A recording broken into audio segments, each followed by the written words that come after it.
Hey, friend, and welcome back to another episode of Artworks for Teachers. I'm your host, Susan Riley, and this is part two of our interview with Carol Tomlinson. So, if you missed part one, go back to last week's episode where Carol and I were discussing the background of differentiated instruction. She shares her story of how she stumbled into this work, which is truly amazing. And then she gives a very mini masterclass on differentiated instruction, the philosophy, the practices, the tools, the things that we can use and actually make it happen in our classrooms. In this episode, part two, we actually dig a little deeper into things that misconceptions around differentiation, things that that we can adjust and actually make happen in a world post-COVID, as well as her purpose and her passion after many, many years in this field. So I think that this episode is going to be just as informative and maybe even more inspiring than our last episode. So I can't wait for you to dig in. Let's continue the conversation. What are some common misconceptions around differentiated instruction that you wish would just like die? Because I know that I've got some around arts integration, and I know you've got to have some for differentiation. And how long do we have? Right? Yes, there are in this number of them, but the interesting thing is they repeat across the country, across the world. It's human stuff. It's not really about differentiation. It's human stuff. But I tabled your question a few minutes ago about what to say when teachers say takes too long. Yeah. Differentiation is a life changer for kids. It's a life changer for teachers. It's a way of teaching. I don't know that I've ever met anybody, I'm sure they're out there somewhere, but I don't know that I've ever met anybody who invested in differentiation that said this is a mistake. They begin to see what's happening and the trust that builds up. And it's not that you don't have problems in a classroom, but they're a very different kind of thing happening, and they're more human ways to solve them than there were before, or address them anyway. So for me, here's my answer. If you want to be the best parent you can be, you don't come home from the hospital with that little thing in the blanket and put them to bed the first night and say, well, I'm a parent now, got it.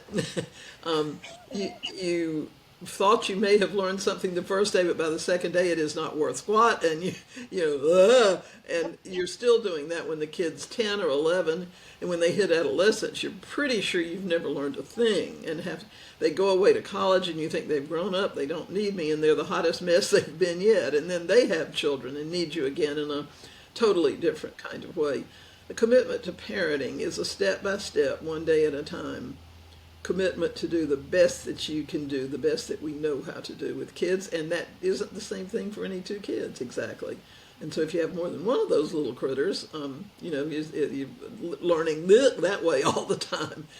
So, and so if you want to be a really good artist, you don't say, I think I might have a little talent, I think I'll take one lesson.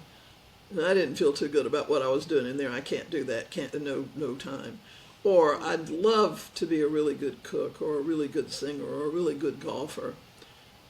But there's no way I can do any of that in my life. I have to just be a martyr and decide I can't do anything, but what it is I'm doing that I'm not loving too much right now. So to me, teaching should be hard. Teaching should be hard. Medicine should be hard. Those are two life-changing professions. And if they're not hard, something's wrong. So the other thing that's interesting to me, though, is every year we get these little guys that show up at the door. And we don't say, because we know they've run away, okay, you're in here for algebra. I'm going to teach it to you, and if you don't know it tomorrow, might as well go home.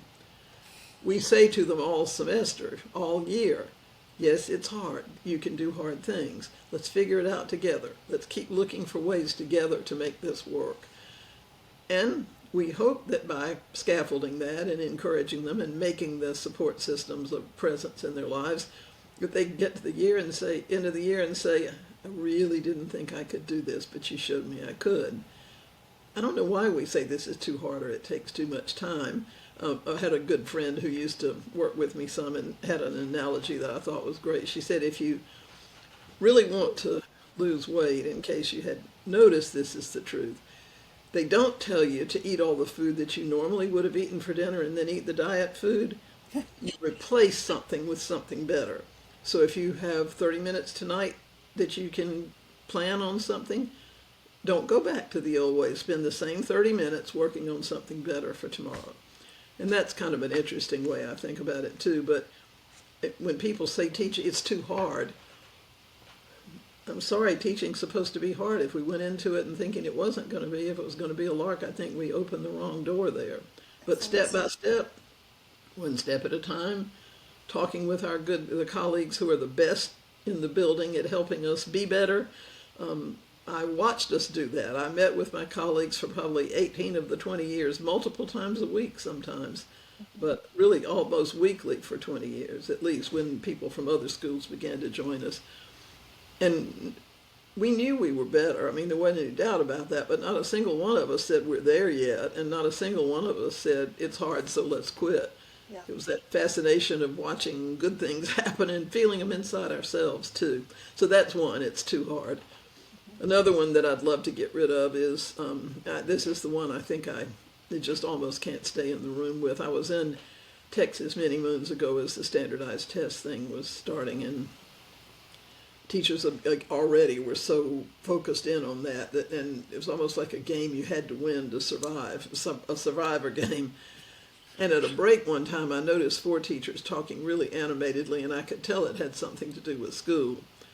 So I went over and I said, you guys seem really into what you're talking about. Can you tell me what your topic is here? And one of them said, well, yeah, we just figured out what to do to make the standardized test results the best we can be.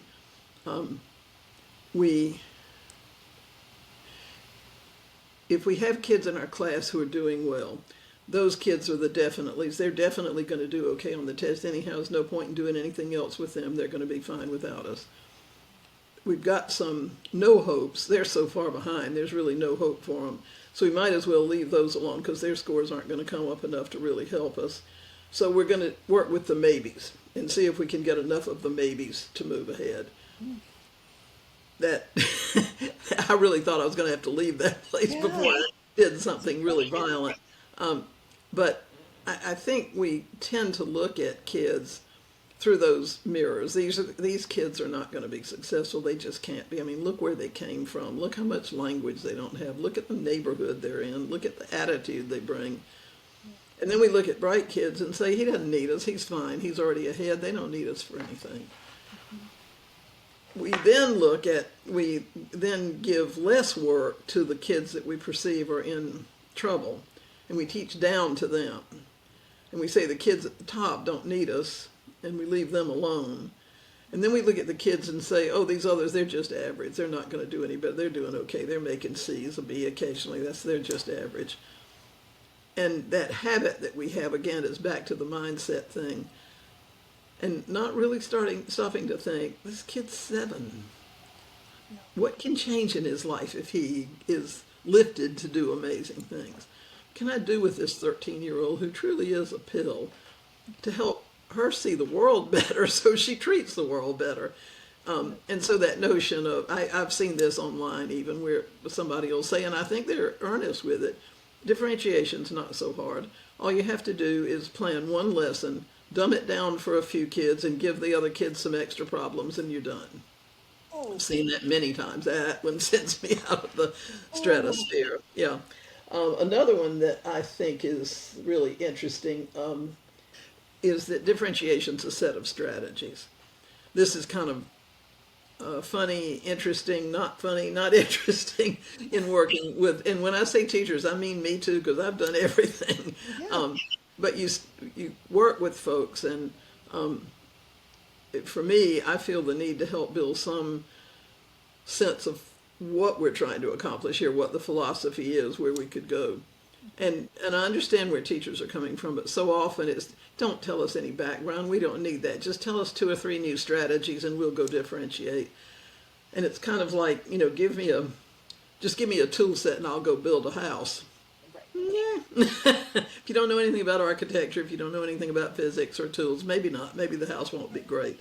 And And what I have come to understand over the years is, while strategy, I mean, we have to have things we can use in a class, but they're less important than almost anything else in attending to kids' needs. I mean, there's so many more things that we could do than trying to find yet again another strategy, which frequently does cause us some more work. That's fine too. I mean, sometimes you have to do that, and you can make it better by co-planning with peers, and you do the first X and I'll do the second X, and we'll figure that out together, keep things and make them better the next year, but not restart. But just that sense that differentiation is a set of strategies, or just show me what it looks like. We had an institute that we did sometimes multiple times a year at the University of Virginia for about 20 years, and one year in the summer, a teacher, always meaning well, that people are there to learn. They didn't have to come far and sit through days of stuff. But she said, I just don't see how you can do what you're talking about in a world language class. And I said, and I had just finished showing a world language example, but I said, if the example I just showed you didn't quite make it clear, let me see if I can find an example that deals with specifically the moment in teaching that you're talking about, prepositions or past tense or something. So I went home and scrounged around and asked some friends, and I did find something that had been differentiated by some teachers who were teaching language. And so I brought that back the next day feeling really, really great. And it was in front of the whole group, so I shared it with them and talked a little bit about it and asked her if what I was doing was making sense, or if she had other questions. She said no, she thought it made sense. It helped. But she came back after the session and she said, that was in Spanish 2. Show me one in Spanish 1. Oh. And of course, what I know then is I'm not communicating well, or I'm trying to meet the need for a strategy when we haven't laid the foundation for it, But but so I think that it's about a set of strategies, and would be helpful if that one went away along with a couple of hundred others. And again, what's surprising to me, and maybe not, is that is the parallels, because we literally just finished an online event called Winterfest this past weekend, where we shared some of these strategies for arts integration, and as well as laying the groundwork of, here's what this looks like in practice. It's what we're trying to get you to do at each stage. And feedback very similar. Like, I liked this example, but I didn't quite see how it fit in geometry rather than an algebra class. Mm-hmm. Well, so it's very, very similar struggles, which I think is interesting, that different approaches to working with students, different reasons for using those approaches. But when working with educators, it's funny how similar the barriers and the misconceptions can be. And so I think that might be something to play with for another day, but to think about, why is that why is it that we can find those things across approaches that are similar. So, but like I said, probably to save that for another day. I just thought that was interesting. Before let me pop in one thing there, if you're okay absolutely. with it, because I think I did finally have some insight about that. I mean, Yes. one writer said the only people who like change is a wet baby, and I think that's true too. And when people start suggesting that we change, it's sort of like, you think I'm not good enough? I thought I was good enough. And then we get worried about, it's too much work, or what are my colleagues going to say if I try this and they don't want to, and all that kind of stuff. Yes. So I think all of what I call the yes buts, I could do it, but there's this problem, but there's this problem, is human. But we had, in the institutes we were doing, we frequently had people who would come for several summers. Usually a leader would bring a slightly different group of teachers back, but sometimes a core group would come back several times. And a couple of times leaders said to us, or just folks that were coming with the group, we can tell this year that we've really made progress, because those yes but questions that everybody else is asking, our teachers have stopped asking them. And so what that means is they've gotten past that to seeing something that's more real, to being able to lose some of the threat, to seeing things that are more positive than just the negatives. the yes buts are universal, and they happen to almost all of us until we can get a little further down the road, I think. Thank you for that, because that answers that question quite a bit, and it reminds me of the concerns based adoption model. We use this a bit when we talk about change with teachers and leaders, and it's that first portion where it's concerning around the first bucket is about how does it affect me, and that's what that reminds me of, is that until you can get beyond how does this affect me, you can't change anything else Yeah, about that's you. right. Mm-hmm. Right. Yep. Before we go, because I know we've been at this for a while, but I'm so grateful because I'm just learning so much from you today. We talk about the difference between purpose and passion a lot on this show, and kind of thinking about what those two things mean in terms of our careers. And I'm just curious, particularly since this has been such a insightful interview already. Um, if you could describe your career's purpose thus far, and your passion, how would you describe those two things? Well, my purpose, of course, has morphed a little bit over time because for many years my purpose was what can I do to make this a better place for these kids tomorrow? My purpose now, I think, is to help teachers think along with me, to help school leaders think along with me, to help parents think along with me, and when I can, to help kids think along with me about what it would make to dream a world and create it. Not some crazy world, that can only happen in science fiction, but to envision a world where human beings can live together and get the most out of themselves and each other. And so I think that's it, especially after the fact that I taught for so long in public school where the focus every day was the kids. Then to have that second layer of what do we really know about this stuff? What do we have enough empirical data or experiential data to say, or personal data to say, this is a good step, this is a good way to go.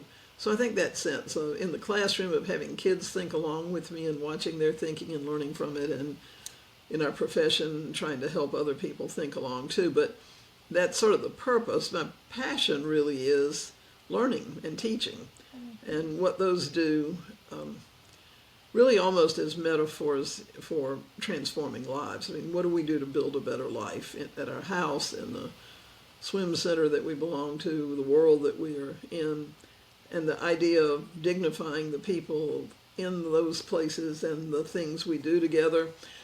And I'm just a curriculum geek too. I'm sorry, curriculum and instruction are just fascinating to me. The pieces fit together, and the creativity that's in them, or potential creativity that's there, and the endless number of ways you can accomplish the same thing, and the walls you can tear down to make it freeing for a lot of people. I'm just a curriculum geek at heart, and so I guess that's it. That's wonderful. I'm right there with you. That's awesome. Super. So, where can people find you and learn more about all of the work that you've done so far? Well, if anybody is real interested in X, which used to be Twitter, right now I'm a little antsy there, but my Twitter handle is at CAT3Y, which is a strange one, but at CAT3Y. Facebook, I just sort of do, geeky kind of personal things there. I haven't ever used that very much for professional purposes. And if you look me up on Amazon, you'll find lots of different books that are there. Some that are on differentiation have been authored by colleagues or my former students, which are really wonderful. If anybody's really interested, if they'll contact you, I'll be glad to give you a list of some books and other materials on differentiation that are the best I know how to do and the best that some other people know how to do. And I'd be glad to share that, or hit Amazon, or Absolutely. come to at CAT3Y and ask me a question there. Perfect. We'll put all of that in the show notes, and we'll make sure to have that list as the downloadable for this episode, so that people Sure, great. We can do that. All right. Thank you so much for your time today. It has been phenomenal for me. I'm so excited for everybody else to hear this, and I really appreciate it. And what I want to do now is come join your stuff so I can learn from that perspective. That sounds like a real winner. It's amazing. Thank you. Thanks to both of you and Jamie.